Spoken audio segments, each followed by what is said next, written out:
कार्तिक मास की कथा। नैमिषारण्य तीर्थ में श्री सुत जी ने 88,000 सनकादि ऋषियों से कहा, अब मैं आपको कार्तिक मास की कथा विस्तार पूर्वक सुनाता हूँ, जिसका श्रवण करने से मनुष्य के सभी पाप नष्ट हो जाते हैं और अंत समय में वैकुंठ धाम की प्राप्ति होती है।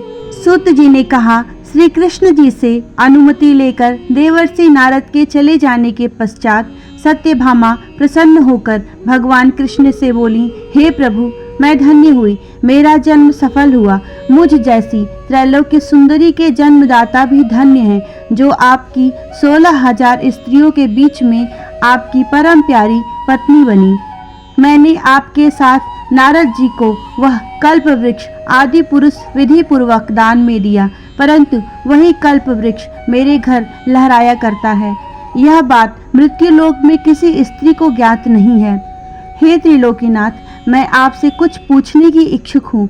आप मुझे कृपया कार्तिक महात्म्य की कथा विस्तार पूर्वक सुनाइए, जिसको सुनकर मेरा हित हो और जिसके करने से कल्प पर्यंत भी आप मुझसे विमुख ना हो।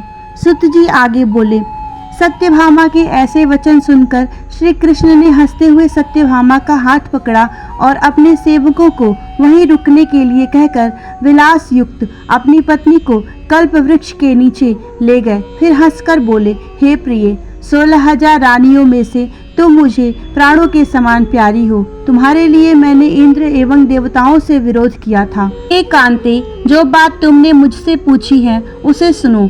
एक दिन मैंने तुम्हारी इच्छा पूर्ति के लिए गरुड़ पर सवार होकर इंद्रलोक जाकर कल्प वृक्ष मांगा।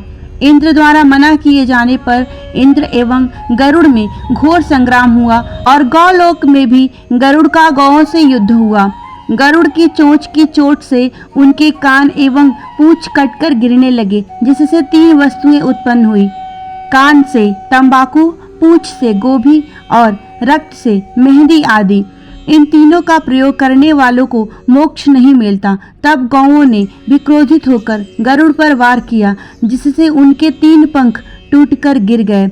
इनके पहले पंख से नीलकंठ, दूसरे से मोर और तीसरे से चकवा चकवी उत्पन्न हुए। हे प्रिय, इन तीनों का दर्शन करने मात्र से ही शुभ फल प्राप्त होता है। यह सुनकर सत्यभामा ने कहा, हे प्रभु, कृपया मुझे मेरे पूर्व जन्मों के विषय में बताइए कि मैंने पूर्व जन्म में कौन कौन से दान, व्रत व जप किए हैं।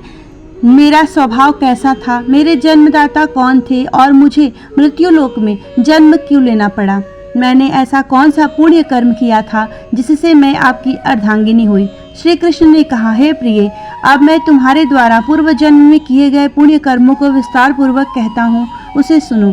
पूर्व समय में सतयुग के अंत में मायापुरी में अत्रि गोत्र में वेद वेदांत के ज्ञाता देव शर्मा नामक एक ब्राह्मण निवास करता था। वह प्रतिदिन अतिथियों की सेवा, हवन और सूर्य भगवान का पूजन किया करता था। वह सूर्य के समान तेजस्वी था। वृद्धावस्था में उसे गुणवती नामक कन्या की प्राप्ति हुई। उस पुत्रहीन ब्राह्मण ने अपनी कन्या का विवाह अपने ही चंद्र नामक शिष्य के साथ कर दिया। वह चंद्र को अपने पुत्र के समान मानता था और चंद्र भी उसे अपने पिता की भांति सम्मान देता था। एक दिन वे दोनों कुश व समिधा लेने के लिए जंगल में गए। जब वे हिमालय की तलहटी में भ्रमण कर रहे थे, तब उन्हें एक राक्षस आता हुआ दिखाई दिया। उस राक्षस को देखकर भय के कारण उनके अंग शिथिल हो गए और वे वहां से भागने में असमर्थ हो गए। तब उस काल के समान राक्षस ने उन दोनों को मार डाला। चूंकि वे धर्मात्मा थे, इसलिए मेरे पार्षद उन्हें मेरे वैकुंठ धाम में मेरे पास ले आए। उन दोनों द्वारा आजीवन सूर्य भगवान की पूजा किए जाने के कारण मैं दोनों पर अति प्रसन्न हुआ। गणेश जी, शिव जी, सूर्य व देवी, इन सब की पूजा करने वाले मनुष्य को स्वर्ग की प्राप्ति होती है। मैं एक होता हुआ भी काल और कर्मों में वेद से 5 प्रकार का होता हूँ। जैसे एक देवदत्त, पिता, भ्राता आदि नामों से पुकारा जाता है। जब वे दोनों विमान पर आरूढ़ होकर सूर्य के समान तेजस्वी रूपमान चंदन की माला धारण करते हुए मेरे भवन में आए, तो वे दोनों दिव्य भोगों से भोगने लगे। जय श्री कृष्णा।